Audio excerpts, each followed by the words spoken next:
We are at 6 p.m. We're ready to start. Welcome everybody. I am Kathleen. I am a certified executive pastry chef and I teach on TikTok, believe it or not. I think it's a great place to share information. I've noticed a lot more teachers getting on here. Taught at the college level for years and now I teach you. And the reach that I can get, instead of 30 people every semester, I'm getting thousands of people and it's so great. And there's 100 people on here right now and we're all here to bake. This is the Practice of Pastry. It's a baking club and you don't have to join, you just have to show up. It's free. You belong just because you're here.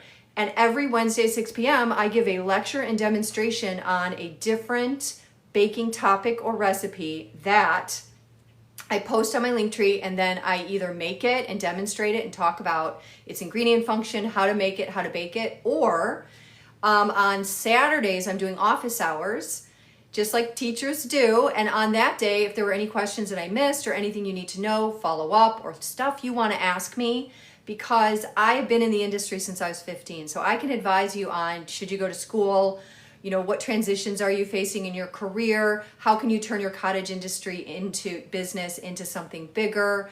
And really what I'm good at is drilling down on the important stuff. I'm really good at decluttering the ideas and nutshelling things. That's kind of what I excel at. So today we are having a chocolate chip cookie deep dive experiment extravaganza, which is what I've been working on. I just found out that the Food Network did an article about the brownie experiment extravaganza, and what a great article. And it was done way back in May, but I just saw it. I think that some of these foundational recipes are so cool because I never really spend a ton of time on it. I'd find a good recipe from a chef I knew and I'd keep it, and then I would look for other recipes that I liked that had a different profile, but I never really tweaked them and thought a ton about it. So that's what I've been doing with this. I am going to start at the beginning with the cookies. I want to get through some of the information.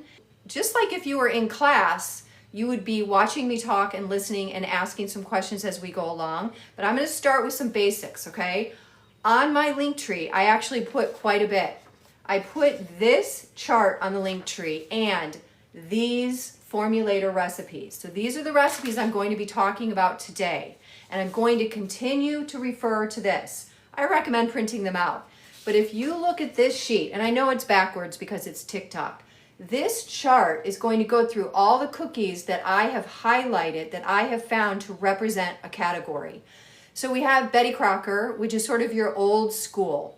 And Betty Crocker's recipe is very similar to the Ghirardelli bag, the Nestle Toll House bag. Then we have the 6th Street, which is my recipe that I got, that was written and developed by 2 chef friends of mine, and it's amazing. And it uses melted butter, okay? And everything that I say is significant to the recipe, and we will build on the information going through. So we have Betty Crocker, the 6th Street, and then we've got the Jacques Torres cookie. And the Jacques Torres cookie is thinner, but it's chewy. So that profile was interesting to me, and that is the creaming method. And then we move into the thin and crunchy. And the thin and crunchy best recipe I found was a David Lieovitz, and this is here, and they're different colors, so these are different categories. Old school, melted butter, chewy, less chewy and thin and crunchy, and then we move into the brown butter. And we have the Food Lab, which is Kenji Lopez. It's Serious Eats, so if you're into the Food Lab, I mean, there's a lot of names, and I don't know which one I should stick with, but let's just call it Serious Eats. The brown butter recipe is the one I related to the best. I feel like the math was good, the explanation of how to brown butter was correct, and the replacement of water was key, and it was well explained. And so I'm going to go into some of that. And then I added the Broma Bakery recipe, which is the worst of the brown butter recipes I have found of all of them, and I have receipts. And then for fun, I made Serious Eats did a copycat of the Levain cookie, which I made yesterday, and it's in my refrigerator.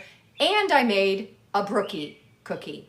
A Brookie chocolate chip cookie is in my fridge. So I'm going to be baking those toward the end. And we're going to start by getting a cookie in the oven. And then I am going to come back to these recipes. But each of the recipes I just mentioned is on the Linktree with this chart. This is how you read it. These are baking percentages based on baker's percentage. And then where there are gray filled in boxes, those recipes do not have that ingredient. What this gives you is the ability to look and compare one recipe to the other. So you can compare a basic Betty Crocker to how did David Lieovitz get his cookie thin and crispy. You can compare the percentage of brown sugar or sucrose or the lack of an ingredient and start to make some connections. So what I'm asking you to do is, while I'm going through these recipes today, while I am putting these cookies in the oven and I'm talking about all these different things, I want you to be looking at the recipes, reading the ingredients, looking at the baker's percentage, comparing it to the next recipe. And then Dave invented a new spreadsheet for me. And this is when you put in the amount that a recipe calls for of regular butter, and it asks you to make brown butter. This is what the conversion is. And if you were to use European butter, what the water replacement would be. And then what you can see from here is, this is water in the brown butters right here. The Food Lab replaced the water. Broma did not. This is just one way that I look at what I am doing to start to connect the dots.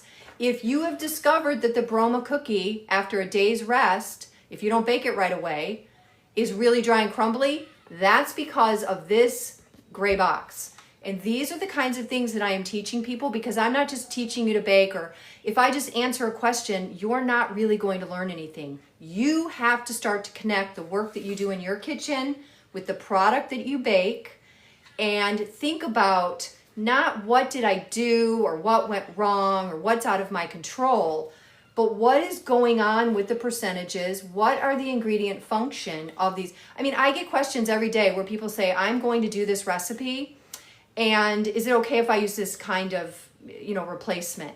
And I'm like, if you've never done the recipe before, if you don't do a recipe one time the way it's written, I can't answer any of your questions, because if you don't do it once, you have no baseline. And everything I do is about developing a baseline. The 6th Street is a melted butter chocolate chip cookie that is perfection, okay? I'm not saying it's the style that you like.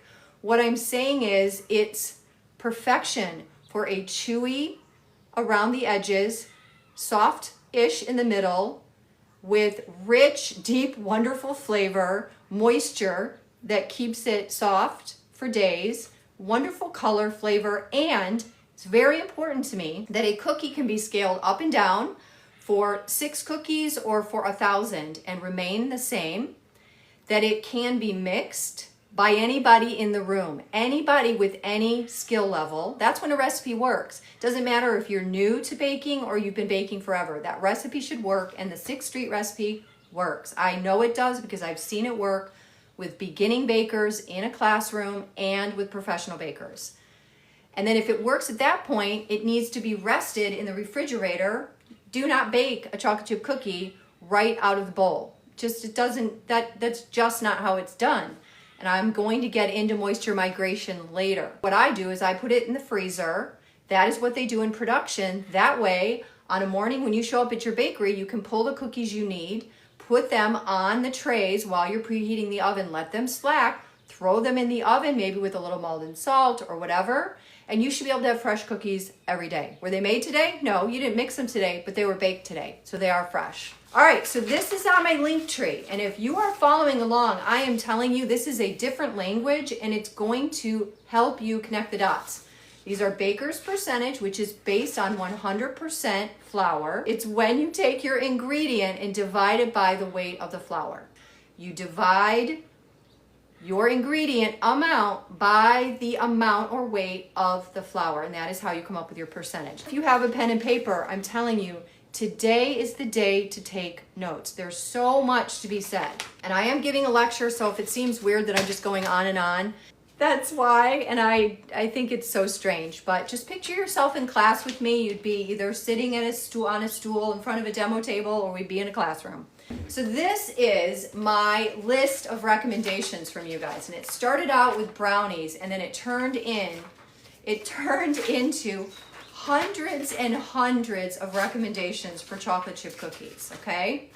I mean, just insane. So I am literally copying and pasting all of your comments, and I am going through and doing these recipes, and I am giving them a solid attempt at understanding them and being able to explain to you what's going on in the bowl. Because a chocolate chip cookie foundationally is pretty much the same. A lot of times people focus on what went wrong with their cookies, and what I want to encourage you to do is to not make a cookie and then think what went wrong. I want you to preemptively think about a cookie, what you need it to do, what ingredients are in there, what stands out and what doesn't.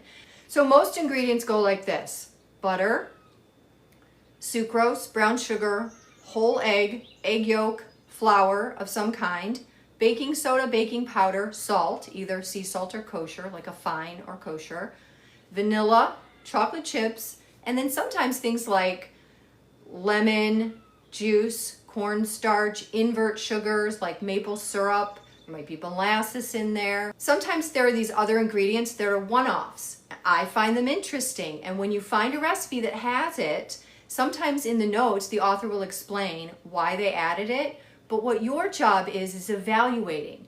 Did what the author say match what the outcome actually was that you had happen in your own kitchen?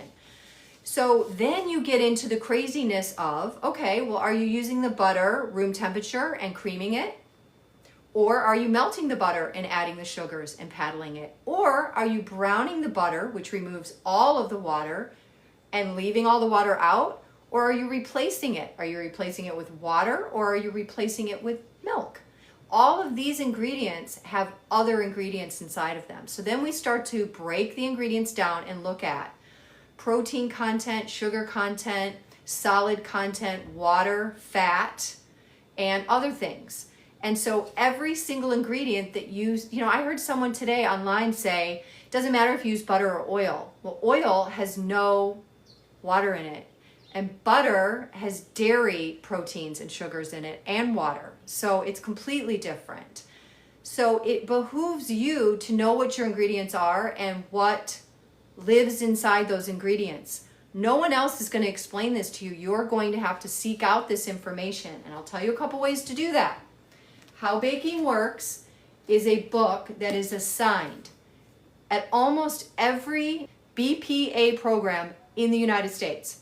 If they don't have an ingredient ID class, they assign it to some baking course. It's by Paula Fagoni, How Baking Works. And what you do with this book is you look one thing up at a time. So if you have a problem and your ingredients and your recipe turned out dry, let's say, then go look up butter, go look up brown butter, go look up something that was different. I used shortening this time. Go look up shortening and then look at butter and start to compare them and build ingredient knowledge inside your head. The next thing you want to do, and you can use recipe books, you can go online and look up recipes. I mean, I could warn you off of 20 websites that don't work. And I'm even not super psyched right now about the New York Times recipe website unless it's attached to a specific pastry chef or baker that I trust, like Sherry Yard or Jacques Torres. If it's just, I don't even know, random, I'm telling you, go into the comments and it's a disaster. Everyone's recommending how much to change it. It's like, what good is a recipe if 100 different people are doing it 100 different ways? The recipe is useless. And if you have a recipe in a working kitchen, it doesn't change. Nobody's supposed to change the recipe, and you have to have the method all agreed upon, and everyone has to do it the same. So in order to get more knowledgeable, you want How Baking Works, and then you want to look at a textbook. This is just one. The Culinary Institute of America has textbooks. There are textbooks by tons and tons of different publishing houses, but this is the one I'm the most familiar with. It's not glamorous. It's not exciting. It is basic, and what you'll find in here is answers to ingredient function questions. They categorize types of cookies. A chocolate chip cookie is a drop cookie. You can roll it and slice it and do other things, but you learn all that in a textbook. So this is by Wayne Gislin. It's called Professional Baking. I happen to have the 7th edition, but I promise you, if you get an old book that's an old edition, you'll be just fine. Professional books tend to have the recipes, and then you have to jump around to the method, and they'll just give you the formula, and then they'll tell you to go back to a certain page and look it up. But the formula is usually written in US, ounces, and metrics. And I don't listen to the ounces. I do metrics. and it gives you baker's percentage a lot of the times. So I rely very heavily on textbooks, and I taught from that book for over 10 years. This is like the section of the CIA book. And you just go through these different sections and you read about mixing methods and ingredients, and it explains how to make cookies. So I think that's great. And then out of the Gislin, here is a page of what happens when something goes wrong with your cookie. Now, you don't see this in all books, and if you do, like maybe a Rose Levy-Berenbaum Cookie Bible, you can look up what happened, and they will give you a chart you can just refer to. What if you have too much spread, which is when your cookies get too thin? And here are the answers. The baking temperature was too low, not enough flour, 100% sugar, and they mean versus brown sugar, too much leavening, too much liquid, or your pans were greased. That's the answer. Professional Baking by Wayne Gislin. This is Wiley Publishing. This is the 7th edition, but it doesn't matter what edition you buy. And How Baking Works, which is an index of ingredients. What they're made out of, how the ingredients function together and alone. This is where I often look up how much water lives in buttermilk. How much fat is in buttermilk versus cream? These are very important things to understand and to know. So a lot of times people come into my comments and they say like, well, who are you to judge what a cookie is, and that's your opinion. You are correct. So what I want people to know is that as a professional, our opinions are based on not only years of experience, but we aren't just saying what we like and don't like. We are talking about how a recipe comes together, how it's written, if it's clear, if it's replicable, because as a manager of a kitchen, you don't want to be reteaching how to do a basic cookie. I should be able to show and demo the group the 6th Street cookie, and then everyone should mostly be able to do it with a little bit of support. And then if you get really good people who know how to do it, they can teach other people to do it. So there can be an understanding and a spreading of the proper way of doing it. And then you have a desired outcome. So we have categories of the cookies tonight. We have the OG, which is your standard sort of the cookie you find on your chocolate chip bag. And then we have the thick and chewy, which is the 6th Street. We have a thin and chewy, which is Jacques Torres. A thin and crunchy, which is David Lieovitz. And then we have the really good Kenji Alt Lopez brown butter cookie. And then we have later, just for fun, 2 scone cookies, a Levain Copycat and the Brookie cookie. Okay, I made those and they're in my fridge. So these are drop cookies, meaning that when you make the dough, they aren't super wet. They are semi-dry and you can scoop and drop them. You can't squeeze them like a spritz cookie, and you don't roll and slice them like a slice cookie. And I have all of my scoops.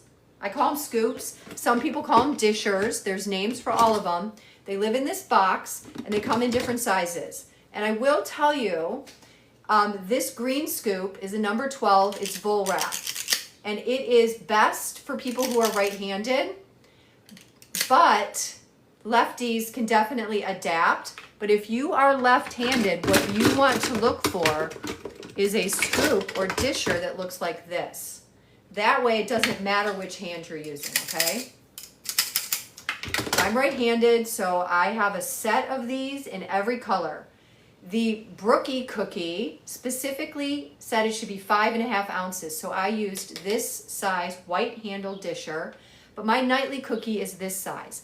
I think the green one is the perfect size, and you'll see most of mine are at the green size. I'm gonna pull some out very shortly and get some in the oven and get some slacking so you can learn what slacking is. This is a good size for nightly cookies. It's not too big, not too small, and I scoop them right after I mix them. I refrigerate them wrapped overnight, a minimum, up to 72 hours, and then I put them all in the freezer and I bake them from frozen. I wanted to show you, if you don't know what size scoop to use, Google it. Google what size is a green, disher or scoop, and go to the Volwrap website. On these product websites, they will show you exactly what the model number is, how many ounces it is, what color the handle is. Now, sometimes your grays and whites and things like that can be a little weird depending on the brand, but if you stick with one brand, you'll find that they're pretty uniform. And I use these dishers for making truffles and anything I want uniform, muffins, even cakes. A disher is your answer, and Volrath, while not glamorous, will literally last your whole life if you're using it in your home because they really perform in a professional kitchen. So Google these things and you can find the answer to what size do you need. Every time I start a new recipe, I read all of the instructions, I rewrite it, diagram it out, and I read all of the head notes and the footnotes that the recipe developer adds. They're going to tell you how they developed it, when it's intended to be baked, at what temperature and for how long. But I'm telling you, these are only guidelines. Our kitchens, the environment we live in, the ingredients that we have access to in the countries we live in, the regions we live in are all different. We're not all the same and we all don't live in the same place. So we have to allow for thinking. And when we start thinking, and I'll use a quick example. When I say AP flour, it's irrelevant. It's irrelevant. It's irrelevant if I say white lily flour or King Arthur, okay? Because one, the white lily is AP, that's what it's called, but it's really got a much lower protein amount. So it's not comparable to King Arthur. So the more we know about that and the more we learn about it and dig a little bit deeper and take notes, the more we build learning. So if you just want to bake and bang out a recipe, that's cool. But if you're going to tweak anything, you have to take some accountability and start understanding it all. I am using Serious Eats Levain Copycat, and I just found it on Google. And I have to tell you, I ordered the Levain cookies and they weren't great. And it might be because they shipped them and everyone says you need to go into the store and get them. I understand, but do you know how much they cost and how much shipping was? Like a lot. So I suppose I thought, and I hoped, when you spend $60 on a few cookies, you know, not even a dozen, I don't think, and I can write it off for business purposes, but the average person can't, and they were dry and crumbly and disappointing. But I love the packaging. I mean, the packaging was really expensive, but I imagine they're good in real life. But I think things have to be good. If you're gonna ship something, then you need to think about how you're shipping them. It needs to be part of your decision. Or like chocolate makers do, they won't ship in the summertime. They're like, we don't ship our chocolate products in the summer because they'll melt. Okay, I understand that. Thank you for explaining it to me. Now I'm not going to be annoyed that I can't get your chocolate shipped across the country. That makes sense. All right, so here's the recipe. It's the scone. I call it Scone-Cookie. People call it a Levain cookie, but I'm telling you it's a scone. So the recipe looks like this. Serious Eats Levain Bakery style super thick chocolate chip cookies, and I put pecans in it. It looks amazing. I mean, I think it looks amazing. And I'll tell you why I think this is a good recipe and why I like Serious Eats is because I'm not sure the pecans were toasted from Levain in New York. They might be, but whoever did, I didn't do it long enough. They tasted raw. And this specifically has you toasting the pecans after you chop them, which is key. And it's just a little detail that tells me they know what they're doing. This is straight from the book. It's Brookie's classic chocolate chip cookie. Okay, so I made it. First of all, it calls for self-rising flour, which, you know, I've always considered like a cheater thing to do because it kind of skips the part of where you need to actually have control of your ingredients, because every single self-rising flour has different protein content, salt amount, and baking powder amount. And so I did a bunch of research and math, and I took it out, and you know, I used AP flour, and I doubled the salt and some other things. So I did some math, which I'm not good at, but I did it. I think I did okay. I have to tell you, the reason I did it is because you guys have all gotten in touch with me, and all I've heard is that when you make it, everyone's shocked it's dry. I can tell you right now, okay, 56 years old, in the history of my life, I have never seen a cookie. The dough looks like it does, and I'll show you later. It feels the way it does. It's not even dry, as it's like that, you know, that stuff you get for kids to play with that's not like, maybe it's kinetic sand, but you squeeze it and you expect moisture to come out, but it doesn't. It's like that.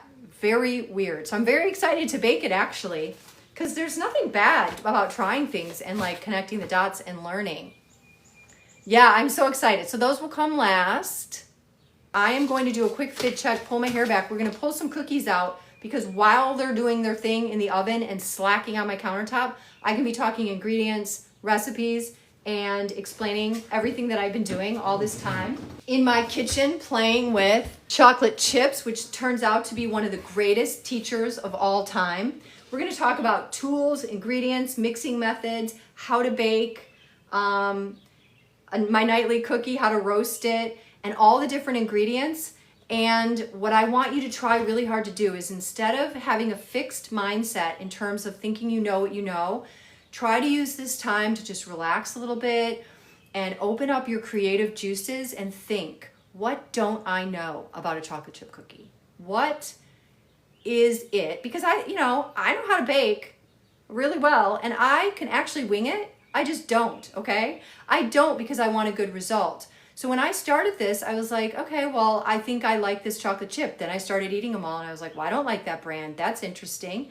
And then I saw side by side the difference between adding a little bit of bread flour to a cookie and what brown butter did. And that became like my deep dive for the last 2 months. I prefer not to wing it. Yeah, I think people take pride in thinking that they're naturally good at stuff. And I think we have aptitudes, but I deeply and fundamentally believe anyone can learn to bake and is teachable. It just takes some people longer than others. And if you're really good at baking, that's great, but that's no reason to put down people who like to learn methodically, which is what I do. I got this magazine, Bake from Scratch, just yesterday, and it came with this chocolate chip cookie recipe. It does have grams, and in fact, I like them because they added teaspoon, 3 grams of kosher salt, 2.5 grams of baking soda.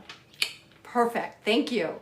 So now I'm gonna throw this into my formulator and I am going to compare it, and I want to see, when I look at the baker's percentage, is this cookie the most like Betty Crocker, this, or is it thin and crispy?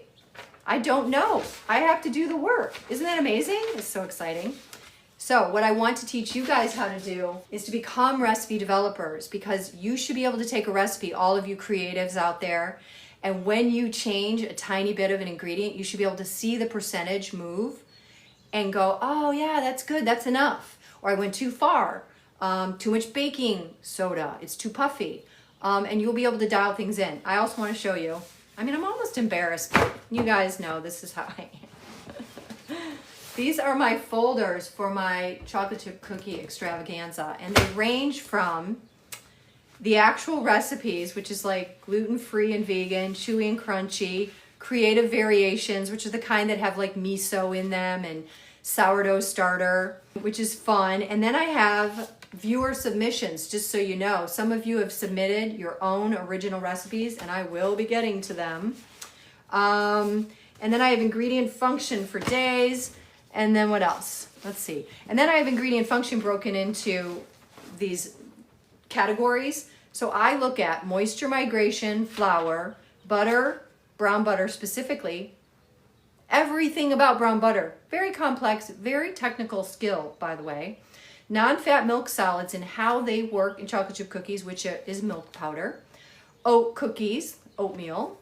A lot of people have strong opinions about oatmeal. They hate raisins, but they love chocolate chip. They don't want chocolate chip in their oat, they want raisins. It's very interesting. And then I have a thing on vanilla and extracts, and then I have an egg-free. And, I'm always looking at trying to find an egg replacer, but honestly, I haven't found a great one. I don't like flax seeds for egg replacers in a chocolate chip cookie. I think it makes them taste nutty, which is nice, but I don't like the texture, and they do get very, very dry. What happens when you use brown butter that you have not added more water to, or oil, olive oil, oil in its liquid form, okay, that has no water in it. When you leave that cookie dough overnight to hydrate, there's moisture migration. You have moisture still in your egg whites, and sometimes, in your other ingredients, depending on what's in there. But now you have all these other ingredients competing for the moisture, and there's no water, because when you have butter, you have water. If you have zero water, now all of a sudden, your brown sugar, which is more hygroscopic than even sucrose, and those two together are the bullies in the bowl. They're going to grab all the moisture, and the flour is going to be over here dry. Once the flour is dry and the sugars have the moisture, that oil at the like inside your dough now becomes free floating.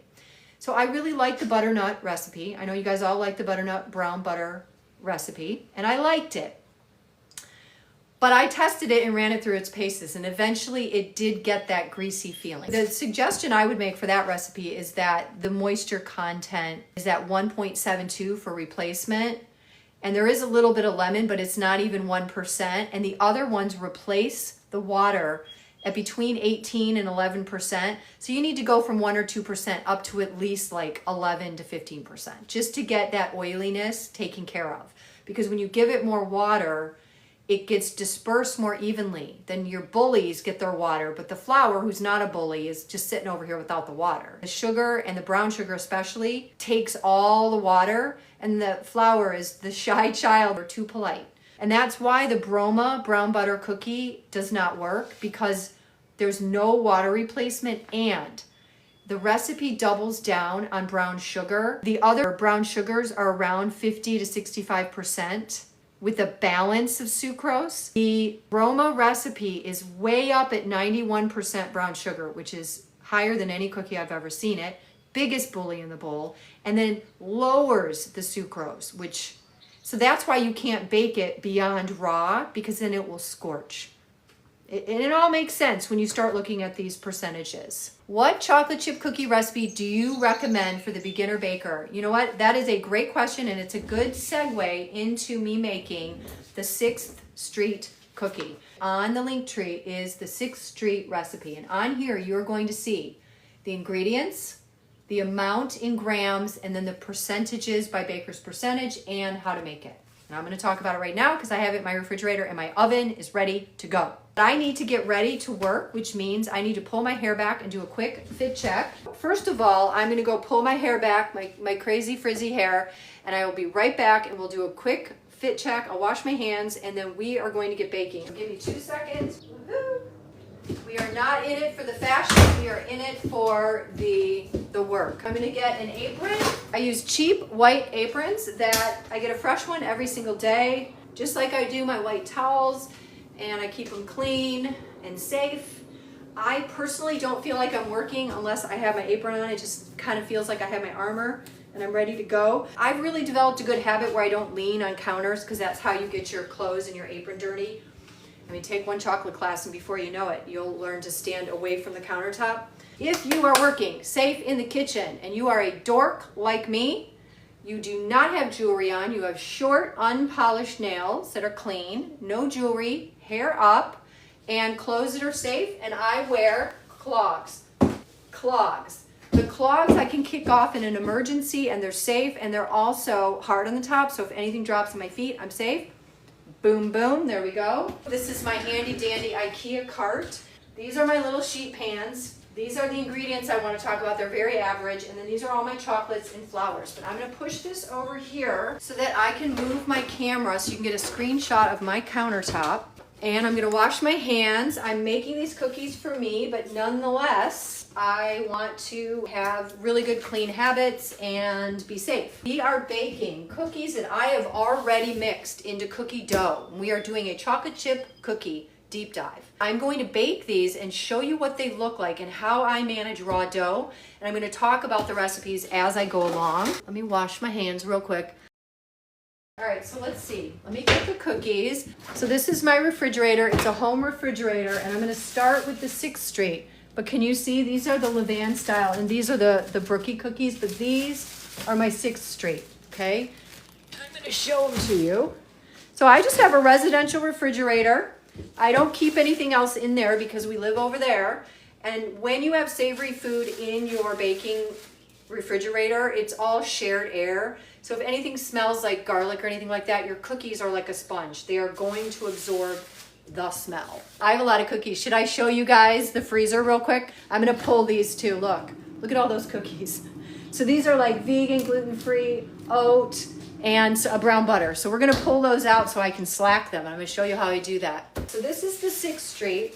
I always label everything. And obviously I have a lot of cookies in there. So how am I gonna keep track, right? So I'm gonna put that there.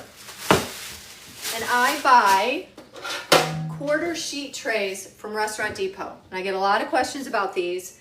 Restaurant Depot does require you have a membership or a tax ID number, but sometimes they have guest days. Sometimes you can have a friend who has a card, but what you really want to do is call your local Restaurant Depot and find out, because everywhere you go is different. Some restaurant depots I've been to are so busy. They're just in a really popular location and they don't need more people. But others like are a little more flexible, so you want to find out. So what we do is when we do our cookie, and this is out of the refrigerator, not the freezer, okay? So I'm going to do this cookie 2 ways. I'm going to do one right now in the oven, and the other I'm going to let sit at room temperature for a little bit. But because I want a thick and chewy cookie, I need it to spread. The butter that lives in this cookie needs to spread, and you do that with a bit of a lower temperature and an insulator. This Silpat has fiberglass in it, okay? Sometimes you buy silicone mats and they're just silicone. They are an insulator. This is an insulator. It creates space and slows the heat, but the fiberglass keeps everything moving, because you might notice if you have all silicone, you put a cookie on there, it gets all wet. This keeps the heat moving, because really baking is an exchange of heat and moisture. So I like the Silpat, and if you're wondering why do they charge more, it's for that reason.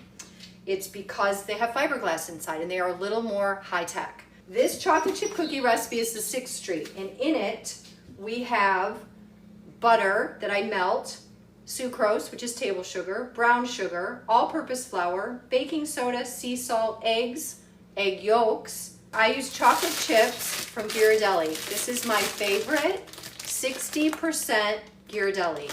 Okay, they're really big. They are creamy and smooth, and they really melt nicely, but they are very rich. So if you don't want something that rich, this is Ghirardelli. This is available at the grocery store, okay? Now the deal about this cookie is I melt the butter, and then on the paddle, on my mixer, I paddle the sugars in with it. That starts the sugars dissolving, and it cools down the butter after I've melted it. Melted butter is not brown butter. Melted butter still has all the stuff in it that regular butter does. Brown butter has all the moisture evaporated away. That's the biggest difference. So when someone melts butter, you haven't changed the butter other than to break the emulsion and to make it liquid, but you still have all the water, all the proteins, sugars, fat, it's all there.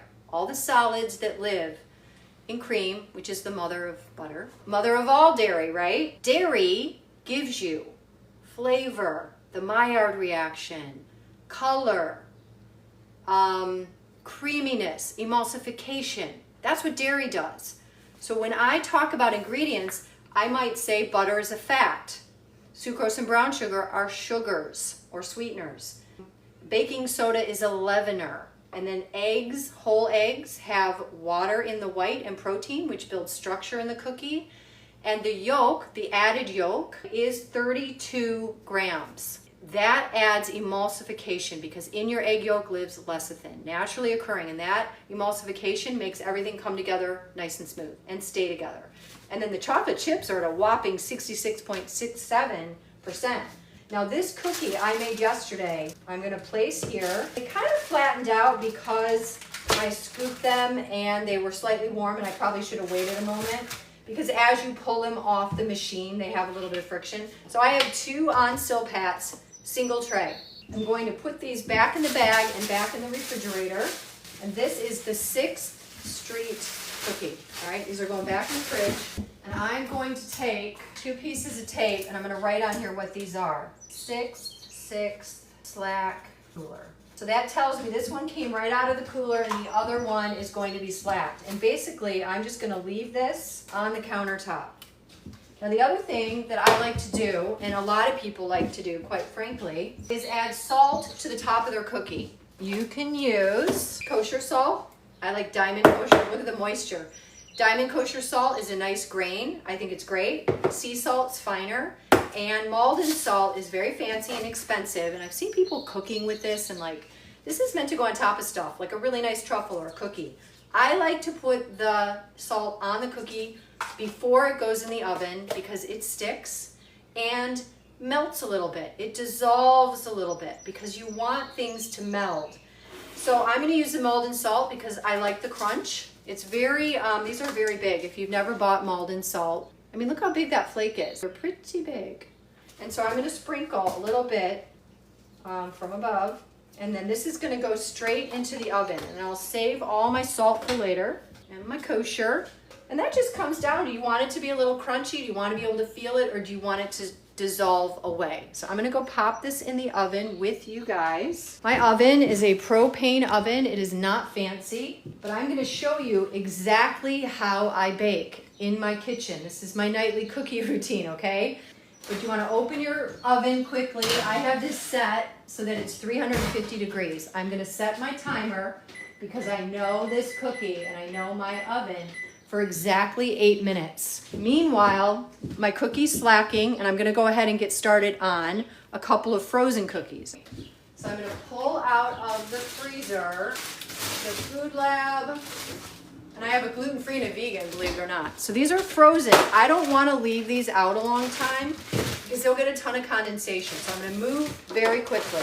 And I have 3 cookies that I'm going to slack. They are frozen.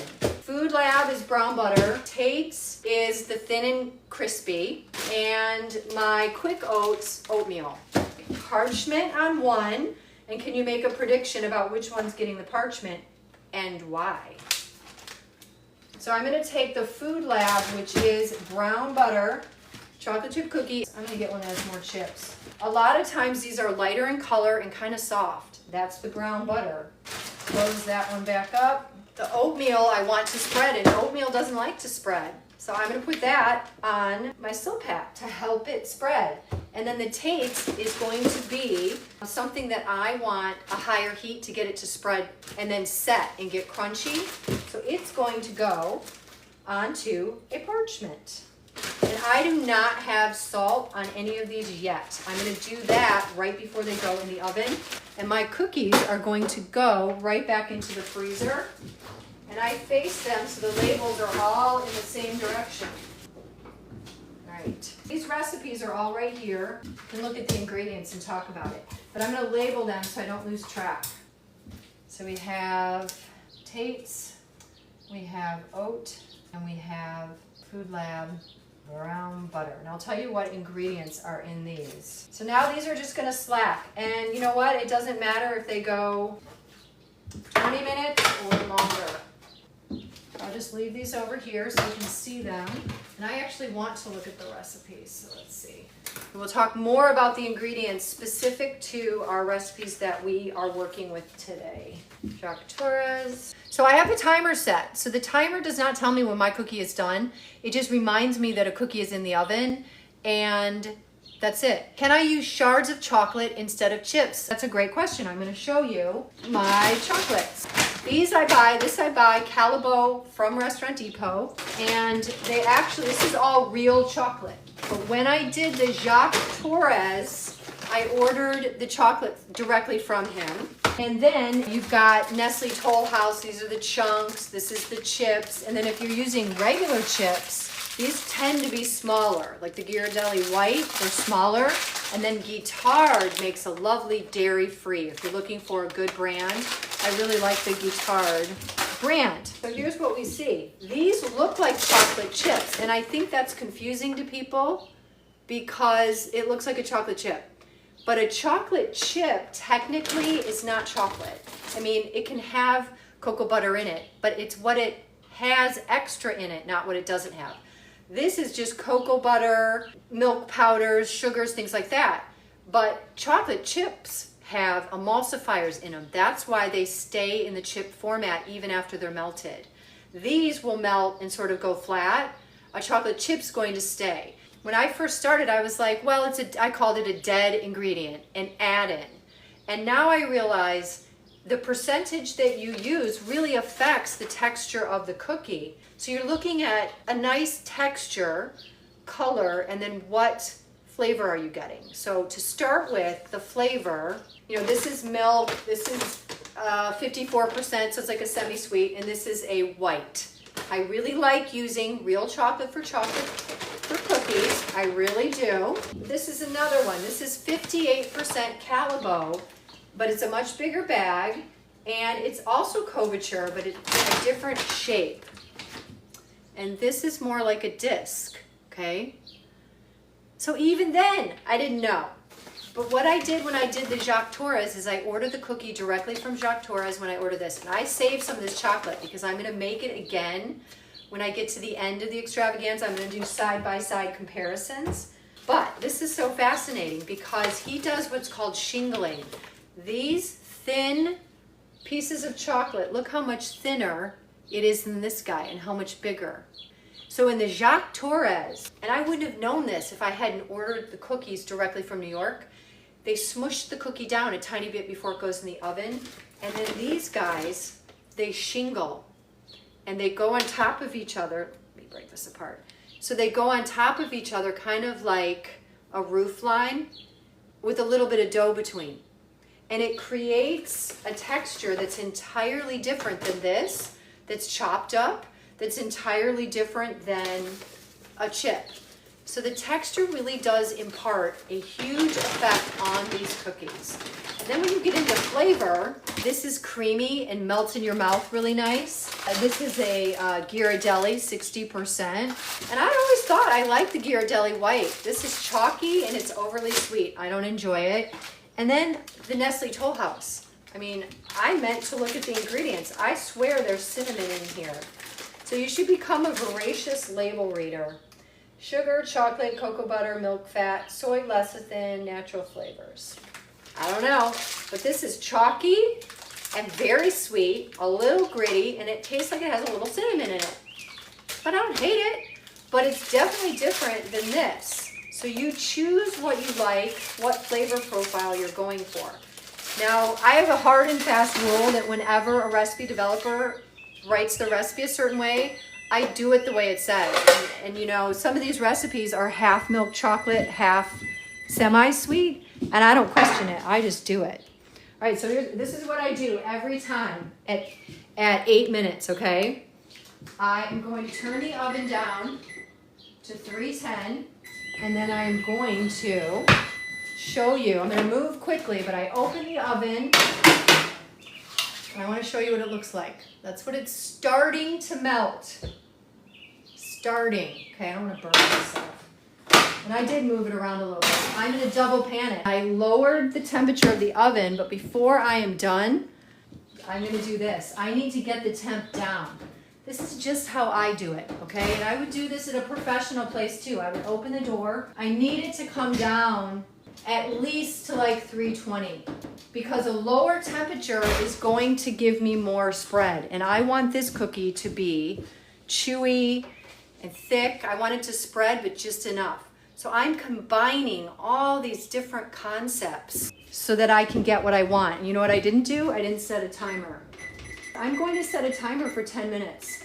And then the next time I put a cookie in the oven, we're going to put a couple. So for chocolate, we have texture, we have the way that it looks. Some people like chopping up part of their chips or their chocolate. Some people like chopping it into the dough. That's a nice way to go. Some people like the shrapnel, turning the dough chocolatey. All depends on what your desired outcome. So there's no right answer. It's about what do you want and how do you get there. And I think that it helps if you try out chocolate chip cookies both out of the bag and in a cookie dough and get familiar with it. Why double pan it? I double pan it because you have a metal pan. Metal is aluminum's a great conductor of heat. That heat just goes right through. You know, if you put this on the rack in the oven and leave it for 1 minute and go try to pick it up, it's gonna be hot. That's heat conduction, right? So if you just put parchment on here, your cookie is going to get very dark on the bottom. So what I do is use a Silpat, which slows it down just a little bit. So that allows the bottom to not start to get dark because of the heat, but the top is getting warm and starting to melt, starting to spread. But at some point, the bottom of that cookie starts to brown even with the Silpat. So what you want to do, and the top's not done. It's not even close. And I don't bake my cookies for 12 minutes. I don't even know anyone who does. And I will tell you, when I see a written recipe that says 18 to 22 minutes, I'm like, right on. That's a good recipe. Like they at least know what they're talking about. So I put this second one on because now the bottom's getting brown, but the top's raw. And I want to slow this down. So what happens when you put a cold tray underneath is not only now does the heat need to go through here, but there's an air gap in there.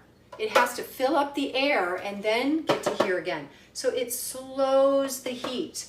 And when you do that, the top continues to bake and the bottom doesn't get overly brown. I turn the oven down because I still want to slow down the top of the cookie, because I don't like a cookie that's just seared. That's like one note. If you're thinking of flavor, you just heat it up and dry it out and crust it up and pull it out of the oven. You just have a cookie. You just have a dried out cookie.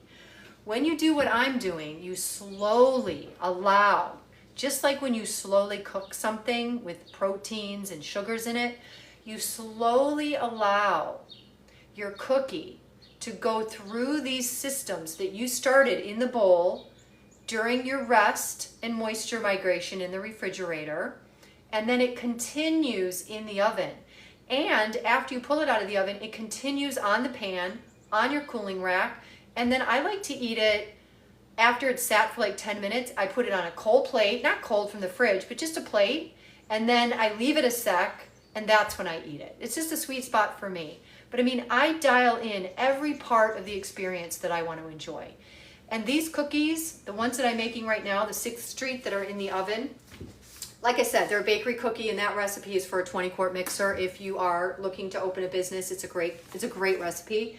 But I have it down 20%. That'll fit in a 4.5-quart mixer, and it has no vanilla in it. Vanilla is very expensive, so in a commercial environment, if you're trying to cut corners, but not flavor or performance, this cookie does not have vanilla in it. So it's expensive though, because it has a lot of butter and sugars and some other things that are expensive, but it's a wonderful recipe.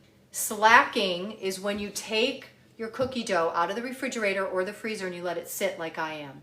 So I'm not going to let it thaw all the way, but I am going to let it warm up a tiny bit because I want it to spread. Now, if I want a cookie that's more of a hockey puck and doesn't spread at all, I can put it right from the freezer. Some cookies that are very soft in nature, they have a lot of soft fat like peanut butter.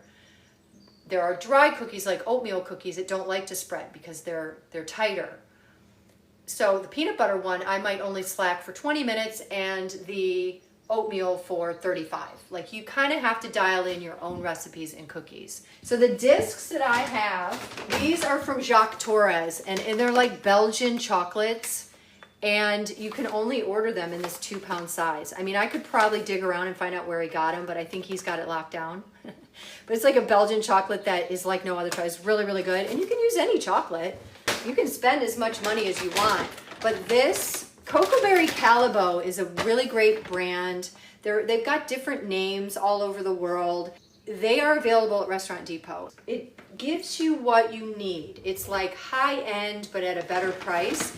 It's a good price point. And chocolate, in order to preserve it, does not go in the refrigerator. That's too high humidity. You want to store it at room temperature in a pantry. You need to decide, first of all, what your desired outcome. If you want it to be thin and crispy, which is going to be a higher temperature for a little bit longer, or if you want it thin and chewy, so it'd be a higher temperature but for less bake time. The ingredients might be a little bit different. Thick and chewy, you're going to use a Silpat. You're going to slow down the bake. You need it to melt and get to a certain size. But I really like using a sheet pan because they stack. I like a Silpat because it's made with fiberglass, and this is a 1/4 sheet size. It doesn't matter what oven you use. You need to have an oven thermometer and dial in the temperature. You have to look at an oven thermometer. And it doesn't matter if you have convection or propane or electric. You just need to dial in your oven. And you can do any cookie at 350 until it's done.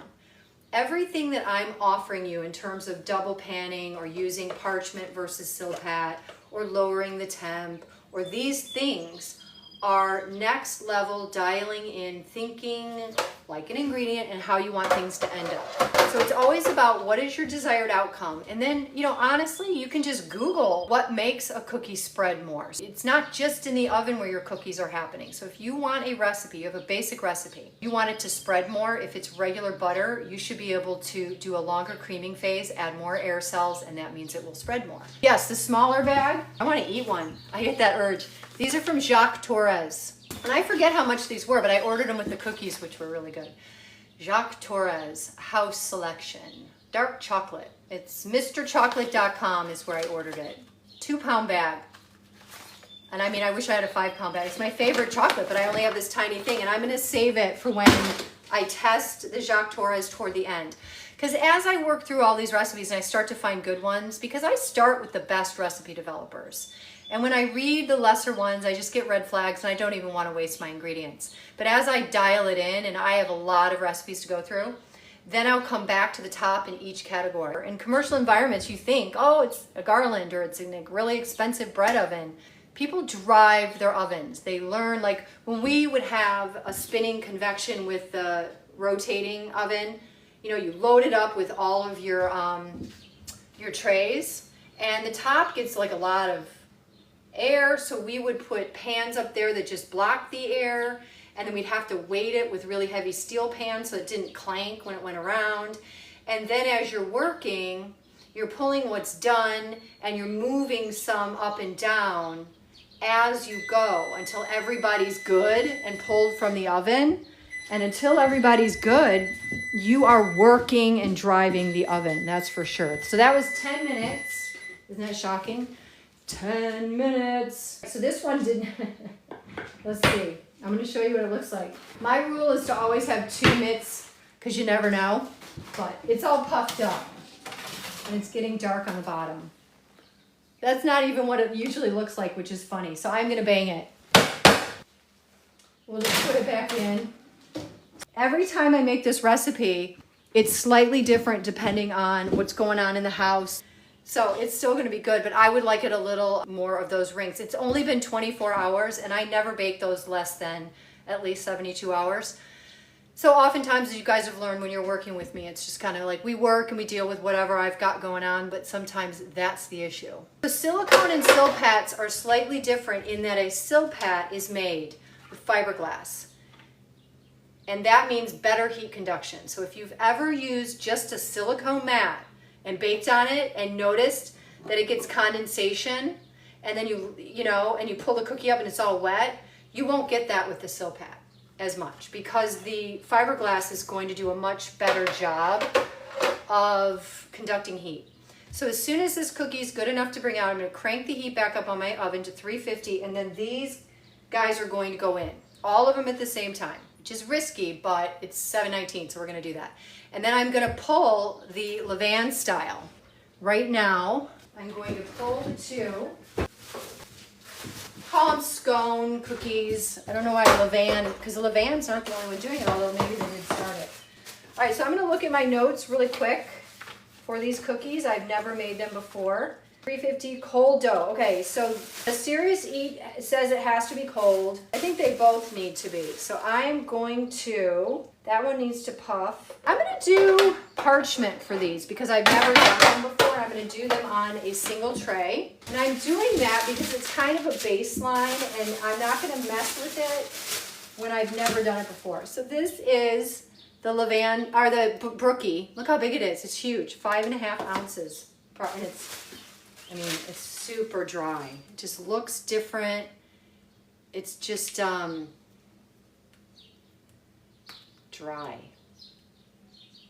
Just dry. Yeah, you wouldn't want to eat that dough.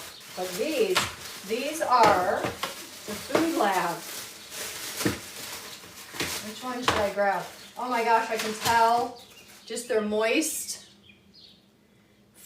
Chock full of toasted pecans and chocolate chips. Put that right there. So these are going to go back in the refrigerator. All right. I'm going to put these away, and I'm going to put the Brookie and the levain style back in the fridge. You will bake those last. Let me check here. Sometimes when you pull a cookie out of the oven, it will do that crinkle thing, but I know for a fact that if you want your cookies to get that crinkle effect, you can either use a recipe or it comes with a rest in the cooler longer than 36 hours. So 72 hours or less, between 36 and 72, makes it so that it's like this perfect sweet spot of moisture migration where as it bakes, the structure allows it to settle and be really beautiful like that. So it's great. Do the cookies get drier if you scoop before refrigerating versus scooping after refrigeration? That's a great question. I cannot scoop dough that's been refrigerated. It's too hard. So if you're gonna refrigerate it in the bowl and then pull it out and wait for it to get to room temp and scoop, it doesn't work that way. So it's imperative that you do it out of the bowl as long as it's firm enough, because if you're doing a melted butter or a brown butter, it might be too soft. If it's in the sweet spot and you scoop it and put it on a tray into the fridge just long enough to harden it up so you can bag it or wrap it. But if you leave it without a wrapping, it will dry out, absolutely. So you have to have wrapping on it. So I always recommend mix it, scoop it, briefly chill it, wrap it, and then refrigerate it 24 to 72 hours, depending on the recipe. So have you tested any CC that use a toasted milk powder? That's a great question because I get it all the time. Milk powder gives you all of the things that dairy gives you. It gives you emulsification, it gives you flavor, the proteins, the sugars, and you can toast them just like you do brown butter. Milk powder is milk, but they've taken almost all of the water out of it. So it's 3 to 5% moisture, I'm pretty sure. It is now thirsty. So if you add it to your dough, it needs to drink water. So where is it going to get the water from? It's going to take it from the egg whites, from the butter, or from water you added, or other things you may have added that have moisture. But if you do not add extra moisture, then what is your milk powder doing? It's just acting as a dryer, and it's going to make your cookie drier because the sugar is going to get the water first, and the flour now and the milk powder are going to compete. So even though you think you're adding more flour, you're adding a dryer. So if you do that, you have to accommodate for the loss of moisture very carefully. And then if you toast those milk powders, right, and you think you're getting flavor and this is great, what you've done is you've changed their chemical composition to the point where they become like gritty and strange. So I'm not a big fan of it unless you have a really well-balanced recipe. But just like with brown butter, the goal is people are wanting the Maillard reaction. They're wanting flavor, and they're thinking if I front load it and add it early, I'll have more flavor. But oftentimes, the things that need to get done make it so you can't bake the cookie long enough, and I am not a fan of underbaking cookies at all. I'm not a fan of underbaking anything. Every recipe should be formulated to be baked properly, because if you bake a cookie properly and take it through all of the stages, it will brown and give you actually more flavor, better structure, and better moisture retention. All right, I'm gonna pull this out and get the other cookies in. Doot doot. Let's see how this looks. And I'm gonna be putting these on my rack over here. It's looking a little, I would have liked to go, maybe stayed early on. I didn't get the crinkle, and I'm pretty sure it's because of the resting period, because this doesn't look like my cookies normally look. I normally rest the 6th Street for a good 2.5 days. So that's what this one looks like. We're gonna put it over here to cool. I'm gonna leave it on there. And then we are going to put all 4 of these cookies right here into the oven. So I'm gonna do this. Oh, I gotta turn the oven up. It should come up pretty fast. So it's not that you can't do these additions, but you have to think about what's happening when you add them. And sometimes when I'm answering these questions to myself, I think about all the professional recipes I've used, all the people I've worked for, and all the teachers I've had, and it's not done. So then I'm like, it's really just like an internet suggestion, and unless you understand it and you're developing a recipe, just bake your cookies more. Underbaking a cookie is not an answer, and if you can't pick a cookie up after it's been baked because it's so raw, you're not getting any flavor. So what? You brown the butter, you toasted, which has no water, and then you add toasted milk powder, which is sucking up the rest of the water you have left. So what happens is I get all these comments and questions about, you know, why is my cookie always dry? I have this recipe and I use milk powder and it's always dry. Yeah, it is. Just so you know, there are bad recipe developers. That's just how it is. It's no different than when you go to buy a book. Sometimes a book is really well written, sometimes it's not. It's just no different. Well, it's not that it's drier than flour, it's what it's doing. It's competing for the moisture in the cookie. And everyone who needs moisture are the sugars and the flours and other things. Like if you add cinnamon, that's a dryer. So there is a category, and you can look it up, dryers. Dryers soak up moisture. When you do bread work, if you want to add seeds and nuts and things like that, they actually call them soakers. These are things that you have to accommodate for the water. So if you just go throw a bunch of seeds into your dough and you come back the next day and it's like dry and hard as a rock, it's because those seeds took all the moisture. That's why they are soaked in water first. So often when you're making, let's say, Stollen or some sort of cake, you know, Christmas cake or something like that, you take rum and you cook all the dried fruit in it and it plumps up. If you were to just put that dried fruit in the bread, it would suck up all the water. It's a soaker. So you have to think about what is it doing. I've heard people say, like, what does it matter if you add flour or milk powder? It's all dried. I'm like, it's about the ingredient functions. Yes, milk powder is a dryer. It's called NFMS. It's non-fat milk solids. And if you think about it, they're designed to have water added back to them so you can drink them like milk. That's what they are. In times and in areas of the world, they can't have dairy. It's too hot. They don't have refrigeration. A lot of people on planet Earth use powdered milk on a daily basis to drink. So there's no moisture in it. So you have to add moisture back. You know, it makes me cringe that people say, just throw a tablespoon in. Like, that doesn't mean anything. What if some of these recipes are 800 grams total and some are 1,500 grams. Every recipe is different. So you're just gonna throw a tablespoon in willy-nilly? I mean, you really need to dial everything in. You're not a recipe tester or creative if you're just throwing stuff in. You have to justify the inclusion and the takeaway. We'll justify it. I've added other recipes to today's packet. So we've talked about the 6th Street. The Betty Crocker is a lot like Nestle Toll House and Ghirardelli. You're talking creaming method. You take regular butter, you cream it, you cut the sugar into the butter, which creates little air cells, so that when it goes in the oven, it's a little cakier. It's got more air, it's a little puffier.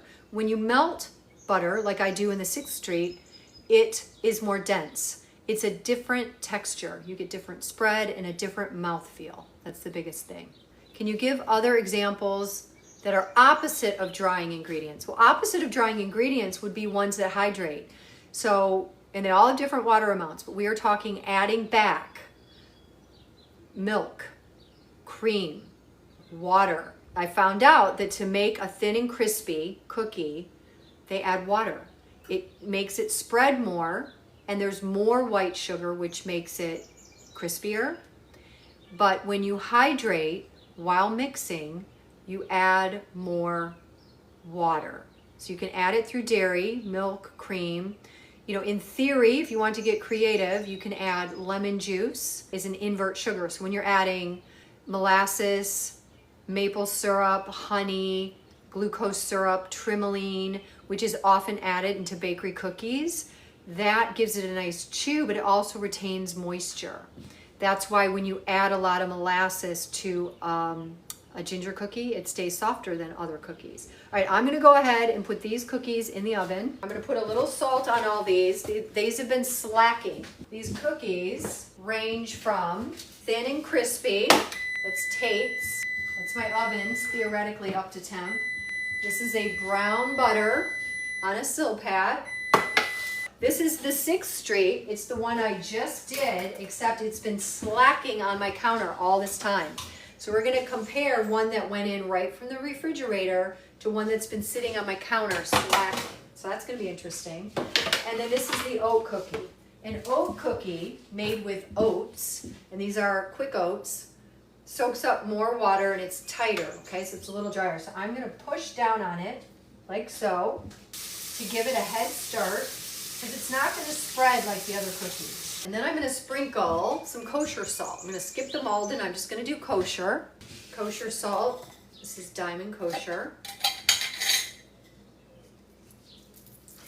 Salt is a ready-to-eat food. Anytime you reach in here, you are risking cross-contamination, so make sure you have clean hands. All right. These are going to go in a 350-degree oven. The Tate, which is the thin and crispy, is going on a parchment. The rest are on Silpats. We have everything from crispy thin to brown butter to the 6th Street, which is melted butter, to an oatmeal cookie. I'm just going to move this and you can watch me throw these guys in my oven. And it's not ideal to have any more than 2 of these little quarter sheet trays, but I'm going to do it because we are burning time. So I'm going to put And I can move these around, and I'm gonna keep an eye on them because I have so many in here. I'm gonna set the timer for 8 minutes, just like I did last time. And I'm really big on building in systems, so I always do everything at 8 minutes. All right, I'd love to talk a little bit about brown butter cookies when you guys are ready. A couple more things, let me see, real quick. So if you look at this chart that is on my Linktree, looks like this. You can see which recipes are using what, and when it comes down to baking powder and baking soda, most of the time, almost all of the cookies use just baking soda. But this one uses both, and this one uses both. But most just use baking soda. Doesn't really mean anything, but if you are working with chocolate chip cookies and it calls for baking soda only, that's kind of more typical. And if it calls for baking powder as well, it usually won't call for just powder. It'll call for this and or just this. But baking soda is typically what is in a chocolate chip cookie, and if you have more, you might be getting more spread, a little darker cookie, and it'll puff more in the beginning. Flours. I typically use just all-purpose flour, but again, I always follow the recipe, and on here are all the flours, and there's one, here are the flours, there is one that has two kinds, bread flour and all-purpose. These are all all-purpose. This is bread flour and that is the Jacques Torres thin and chewy. So he wanted it to go thin like the tapes, but he wanted to remain its chewiness, and that's where bread flour comes in. So when I store my flours, I write the protein content right on it so I don't forget. And I know this is King Arthur, and I know this is King Arthur all-purpose. But when I buy like Pillsbury, this is bleached. I bought this for a specific project. It doesn't tell you the percentage. And one of my followers the other day told me that they called the company and the company gave them a range. King Arthur is going to give you stability, moisture, protein content. So when they say bread flour is 12.7 and all-purpose is 11.7, you can count on it. That's why I like it. There's a million things we could talk about with flour, but I'm always going to come back to the consistency. I like consistency. And then I love Nielsen Massey. I know you guys go, oh my gosh, so expensive. I know. So I had this extract forever because I love using vanilla bean paste because I love the beans in it and everything and the look of it, and it's less moisture and all that. But I forced myself to use this because I think it was getting old. What's the date? Yeah, I think it's even expired. I don't care. It's mostly alcohol, so I think it's okay. But like this one is fresh. Yeah, this I have a couple years on, but that's my point. I'm not going to throw this away. I'm going to use it, so I've been forcing myself to use it. Extract has alcohol in it. If you're morally opposed to alcohol or have a reason that you cannot have alcohol, then do not use extract. I don't make my own. I trust companies to do their best. I'm not going to be an expert at vanilla. If I had to get into vanilla, I'd get deep diving on vanilla. Like, I don't have time for all the deep dives. I let them do it. They do a great job, and they're an American company. They're out of north of Chicago, and I've interacted with them. I like them. Family company. So I use the extract, a little more moisture, good flavor. Vanilla bean paste it's got xanthan gum in it, and do they have xanthan in it? Yeah, they have gum tragacanth. That's why it's thicker, and it's viscous, so it holds all the little vanilla bean seeds. And they use like spent vanilla beans that are crushed and aren't perfect. Either one works. It's a personal preference. All right, so we've got cookies in the oven. We have the scone cookies in the fridge because we want to bake those from cold. The paste does not have alcohol. The paste does not. It has, and I will read the label. I can't encourage you to become a label reader more. Cane sugar, so there's a little sugar, water, vanilla extract. Oh, so that doesn't say alcohol, but it's vanilla extract. So then we got to do a little research here. Yep, alcohol, 35%. So this probably does as well. Now you can find alcohol-free extracts, I know for certain. And you can call them or ask them or go to their website because I think they do have a Q&A that actually answers the alcohol question. Vanilla bean seeds, gum tragacanth, which is, they say, a natural thickener. It is. Gum tragacanth, it comes from a tree. It's a gum tree, and it holds water. That's what it does. It makes things thick. Can you say more about the use of baking powder, baking soda, or about using both? Yes, I can.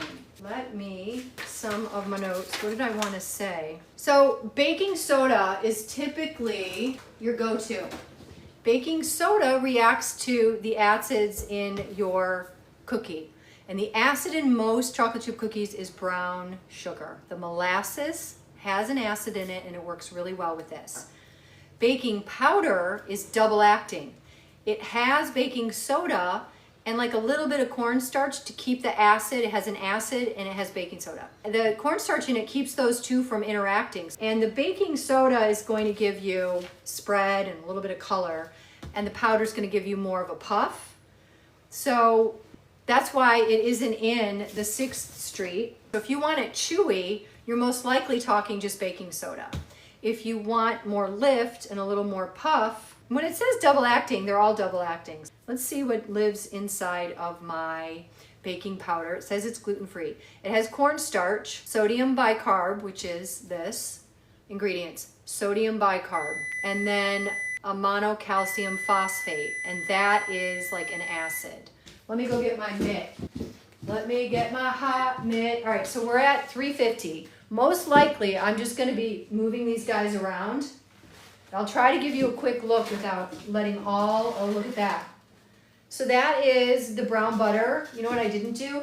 I didn't bring extra trays. Let me get some extra trays. So if I see any extra browning going on, I don't know if you can see this. It's too brown around the bottom. This is the brown butter. Now this is the Tate's Thin, and I'm just gonna leave it. And then we have the 6th Street.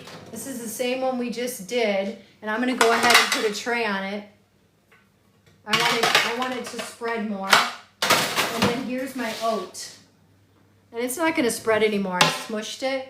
So I'm just gonna put this tray on here. All right, so it's at 350, and I'm gonna leave it at 350 for another 4 or 5 minutes because I let the heat out so badly. And then I'm gonna come turn it down. I'm gonna do 6 minutes. But you can see how I'm responding to the situation. I'm not just doing what the recipe says. I'm not even looking at it anymore. I'm just taking the information that's going on in the oven in front of my eyes, and I'm thinking, I want this to be spread out more. I want it to be darker. I don't want the bottom that dark. I want the top cooked more, but the bottom's getting dark. Or I want it to spread more, so I need to slow down the setting.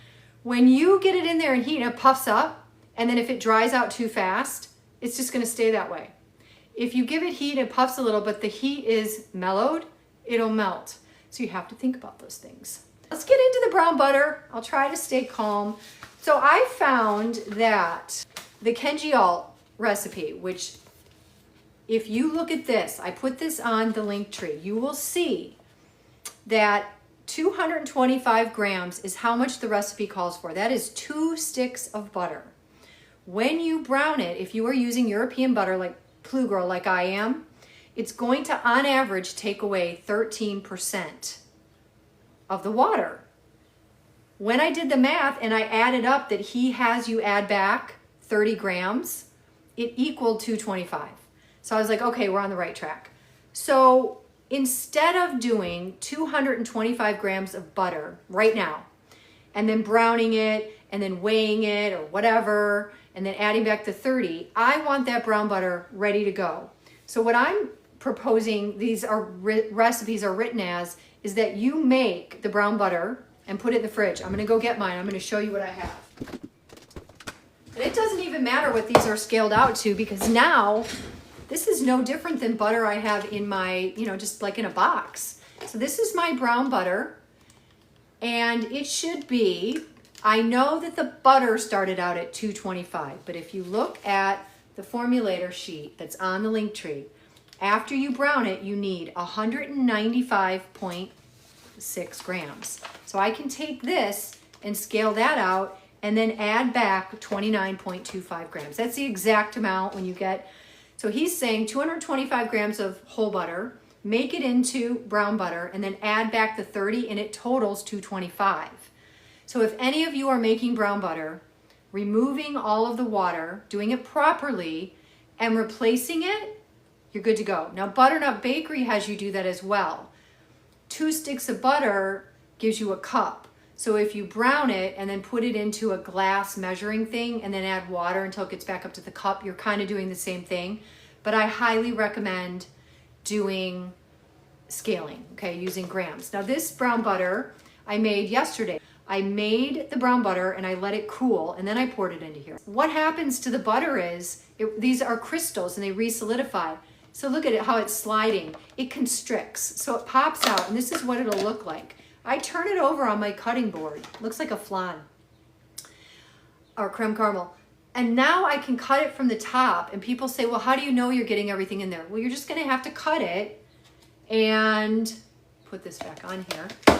So that's ready to go. I can store it in my fridge for a couple weeks or in the freezer for up to 3 months. And then when I cut it, I can take these pieces and they have the brown butter included. So it averages out, and I don't want you to overthink it. But that is how I would write a brown butter. And I've had people say to me, no one's gonna do that. Okay, well, I'm not for them then. They should go watch a video where everyone encourages them to just be creative and have a good time, because when they ask me what went wrong, I will not be able to answer their question. But if you say to me, I made it ahead, I scaled it out, blah, blah, blah, I can answer your question. So then what you do is, this is the part that does the math that just showed me what the 13% is. Then here's where the recipe begins. And instead of saying, for my brown butter chocolate chip cookie, butter, water, because it's not butter, it's brown butter. It's like a new ingredient. And as a pastry chef, we constantly make components that we mix together. We might add an Italian meringue to a fruit puree to make a shiboost or something. We might take whipped cream and pastry cream and fold it into something else. Or to make a mousse, we might combine these different ingredients. It's no different. So you start with brown butter, you add water, and then all the other things that go in a chocolate chip cookie, and you are good to go. And if you're finding that your recipe's still a little dry, then you can add a little more water. And the reason I say that is, like I said, because when you look at handle the heat, the way that it works out is really too low of a percentage of moisture. So I think that needs to be adjusted. And we're getting to the crux of my argument next. Let's go see what's going on here. Let's see what we have going on here. Wouldn't it be cool if I had like a camera in the oven? All right, let's see. All right, so we have, this is the Food Lab, that's brown butter. Again, this is so weird. Oh, there, look how wide, that's got huge. That's the Tate's. Here's my 6th Street, still puffy. I don't like slamming anything, but I'm determined to get the cookie. And then this is my oatmeal, and I smashed it and it's getting brown.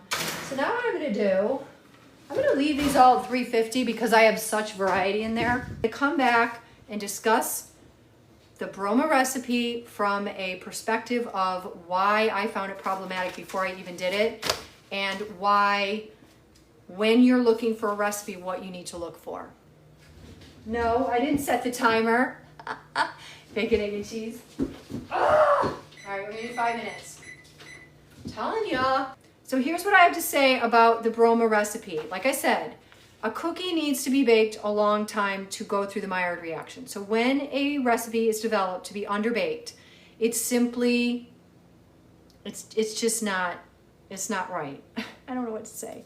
So this cookie, the Broma cookie, has 0 water added back and 91% brown sugar. Now brown sugar softens a cookie, so I understand the urge. But when you're looking at the Food Lab brown butter, which is beautiful, it's perfect, really, really good, it's a balance of sucrose and brown sugar, okay? So 22% sucrose and 91% brown sugar is like a red flag. 0 water added back is a red flag. It has egg yolk in it, which is odd, and that's meant to help mitigate some of the weirdness. And normal, salt's a little low. Vanilla is extremely high. That's for flavor, but that's, I think, I'm talking, typically 1 to almost 2%. It's almost 6%, crazy. So those are the red flags. But here's what I was reading today, and this is my file on the Broma one. Everybody else is like this, a couple sheets, okay? This one's like, I really had to prove that I have done my due diligence. All right, so here's the Broma recipe. I'm just gonna read. Carefully use a spoon to aerate the flour. Make sure you're not adding too much flour. Well, how can you be sure when you're using a spoon and it doesn't even make sense? Use a scale. How to make the brown butter. As the butter melts, it will start to foam. Not what you want. You do not want to boil the butter. You have to boil the butter to boil off the water to make brown butter. It's a fact. And then you will know it is done, the brown butter, by smell. You cannot know when brown butter is done by smell. That is not an indicator of doneness. And it kind of instills a fear like all the responsibility is on you. And then it says, when you're finished, you're baking your cookie, don't overbake. In fact, when in doubt, underbake. No. And then it says when you're freezing the made cookies, also important you underbake them so it'll stay nice and soft. And it says that these cookies are best baked right away, like when they're fresh, and you eat them right away, and they are not the kind that you should send to a friend or ship to somebody. So basically what's happening is, and there's a little mitigation in the ingredients for, taking 168 grams of butter, browning it, and then making sure it gets back up to 140, but there's no mitigation of moisture at all, so it's sort of irrelevant. When butter browns, the liquid evaporates off, which can dry out your dough. So you don't want, yeah, I know, but put the water back in as a recipe developer. Help us out.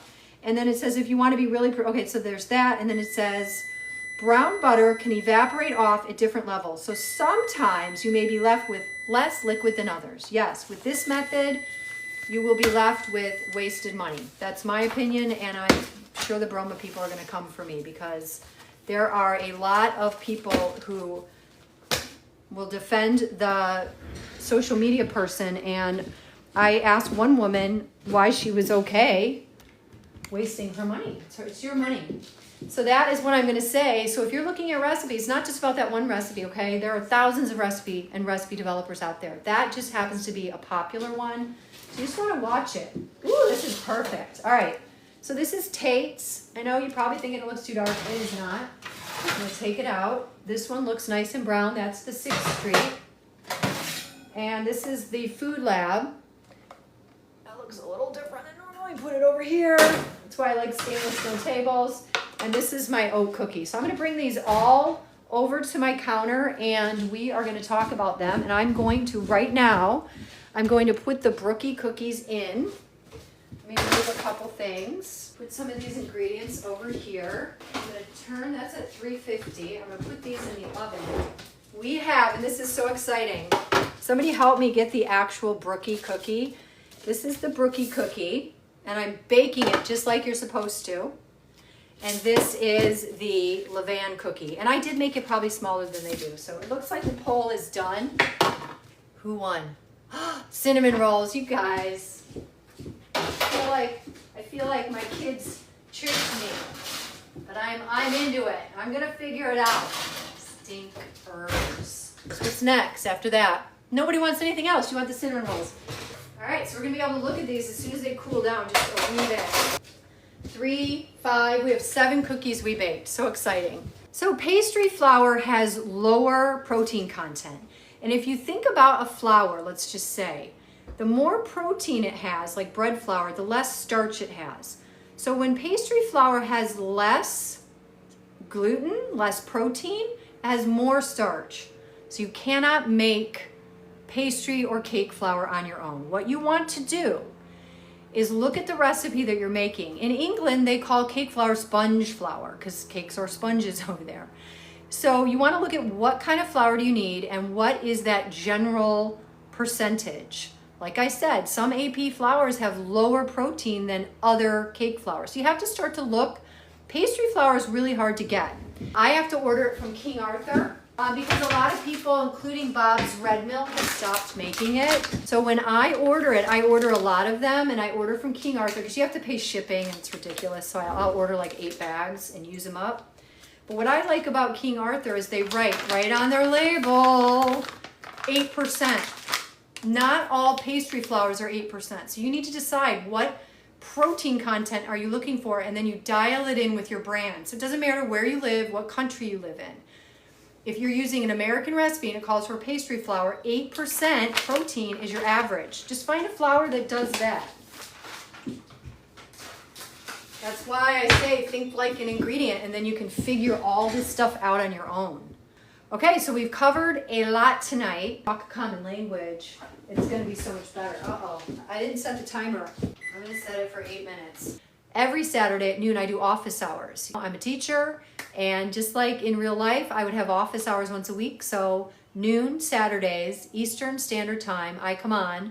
I don't do any baking, but we talk about anything you want to talk about. I can give you tours. I can talk about my organization, my tools, whatever you want. You ask me. I am an open book for an hour or so every Saturday, and we can do whatever you guys want. I can answer questions about the industry, making career decisions, deciding if you want to go back to school, answering questions. That's what we do on Saturdays. Is it fine to use a chocolate chip cookie recipe as a base for other flavors once it works well? I think so. I've noticed that cookies that use M&Ms or add-ins like nuts and pretzels and things, like they tend to just kind of be a chocolate chip cookie base recipe. If you compare chocolate chip cookie dough to like a sugar cookie, they're similar. Obviously, sugar cookies lighter in color and that sort of thing. You have more brown sugar in the chocolate chip cookie, but you can kind of start there and get where you want to be as your desired outcome. Use those as 2 examples. I'm going to pull those cookies, I think, and then we need to look at the cookies I made, and then we can be done. I think this is done. I think this is the Levain style, and I read a little bit about how it's supposed to look.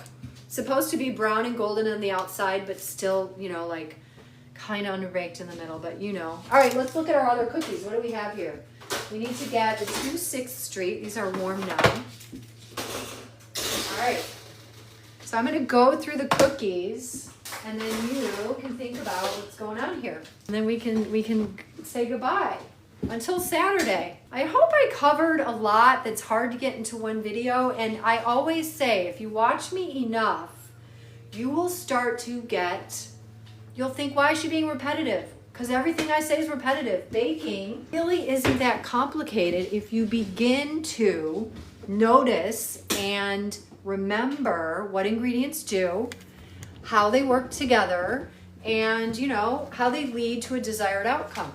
And when you find outliers in ingredients and recipes, or you find a method that's flat out wrong, then you can expect poor results. So this is the cookie that went in right from the fridge, and this is the one that slacked, okay? Can you see the size difference? I'm gonna hold them up next to each other. Right out of the fridge, slacked. So it's bigger, let me show you. See how much bigger? Isn't that shocking? Just by resting it on the countertop, in the time it took to go in the refrigerator, this one got that much bigger. My hands are gonna get a mess. So look how it's thinner a little bit. This is a little thicker. And this is the bottom, which is always really important. It's the Maillard reaction. I mean, it smells so much better. The brown butter is like, okay, that's good. That's one component, but this is everything at the molecular level going through the Maillard reaction. Amazing. All right, so let me break it in half. And you know what? This is wholly baked. You see how dark it is? Oh, your cookies are all too dark. Well, look. I mean, does that look bad to you? It doesn't look bad to me. I mean, it looks soft, delish, my gosh. And then this was the one that came right out of the fridge. And even that, look, it's a little stiffer.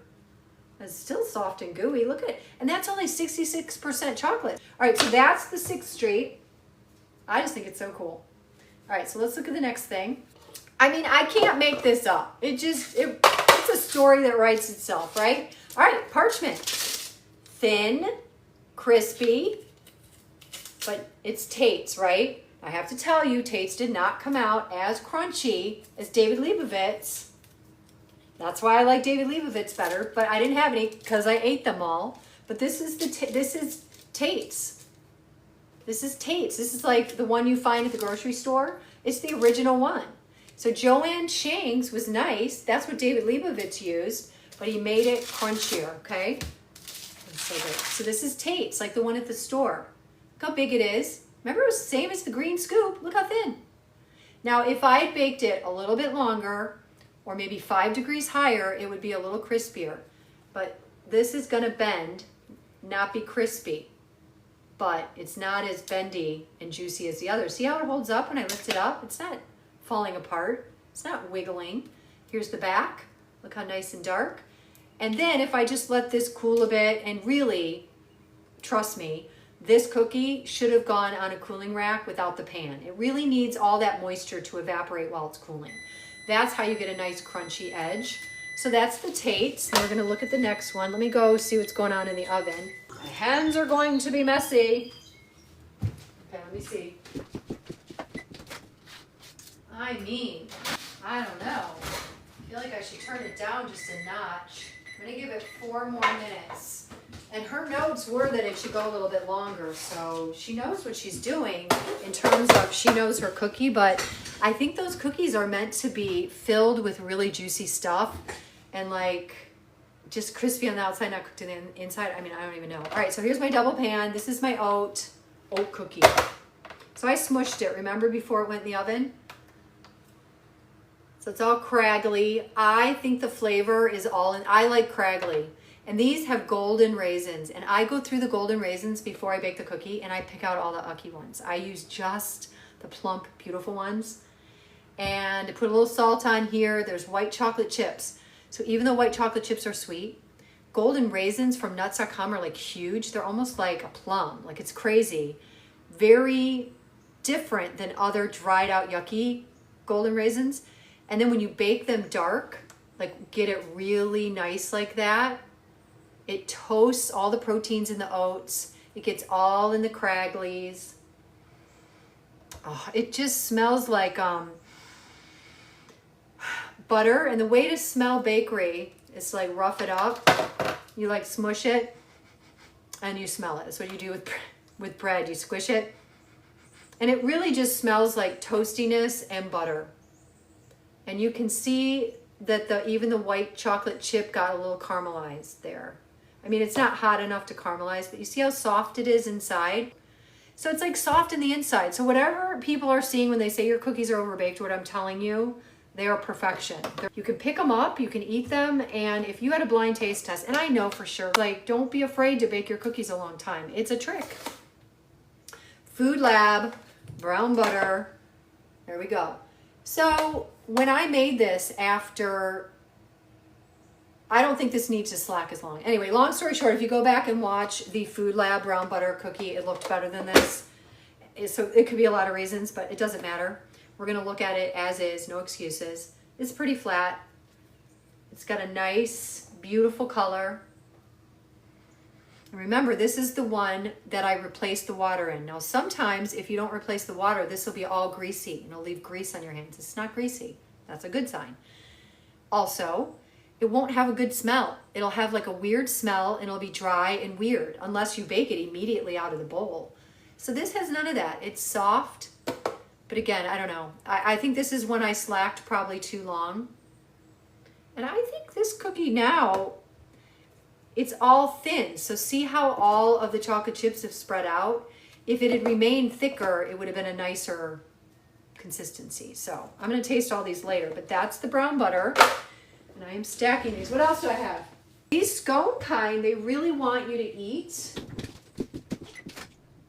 I'm just gonna pull it. I'm gonna have to play with this one because I don't really know what it's supposed to do.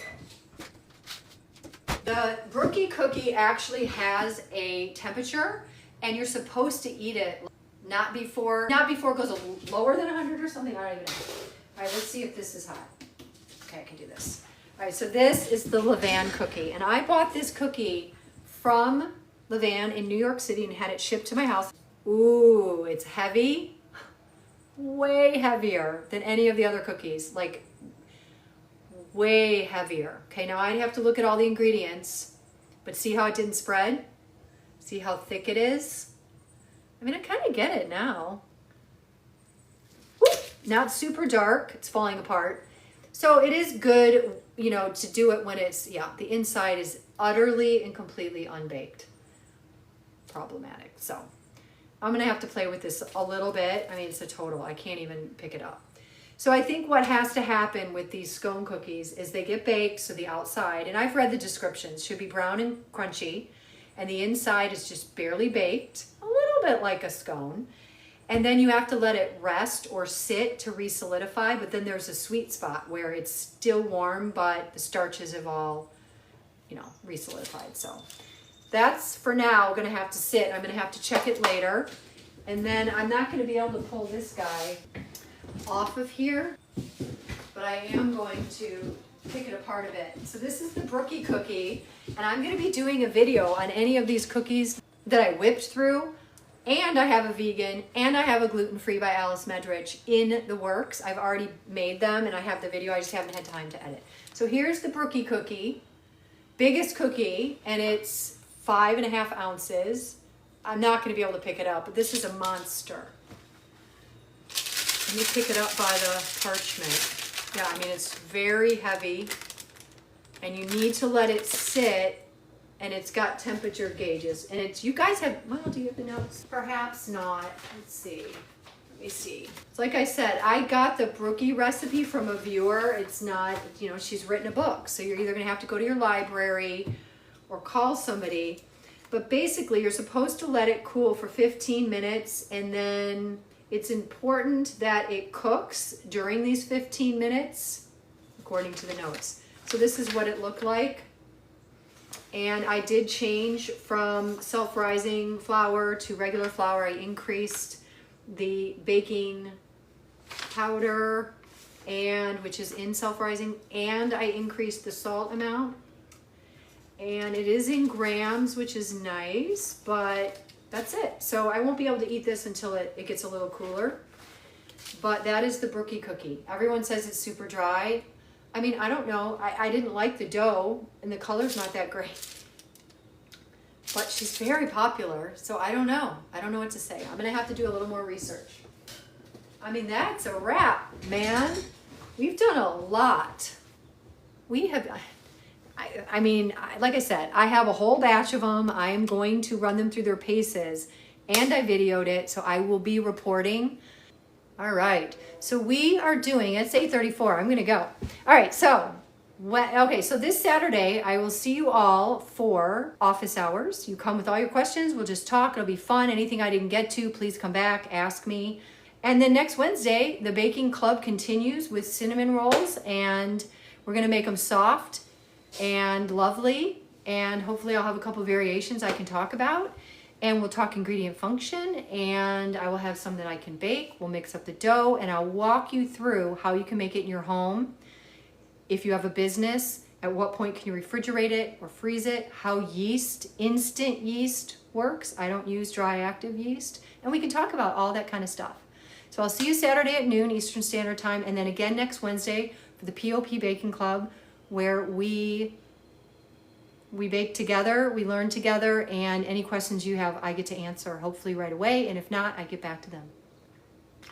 Cinnamon rolls are gonna be good. I hope everyone has a wonderful rest of your week. I'll see you Saturday. I'll see you all in the comment section. Peace to everybody. Enjoy your holiday weekend. I'll see you Saturday, and if you can't make it, I won't hold it against you. We'll see you next Wednesday. Wednesday night, 6 p.m. Eastern Standard Time, the POP Baking Club will be doing a cinnamon roll. And I will see all of you then. Bye, memes. Yeah, are you kidding? Yes, and I'm gonna be posting about all of these. So keep watching the chocolate chip cookie stuff. I'll get back to other things later. Thanks, everybody. Talk soon.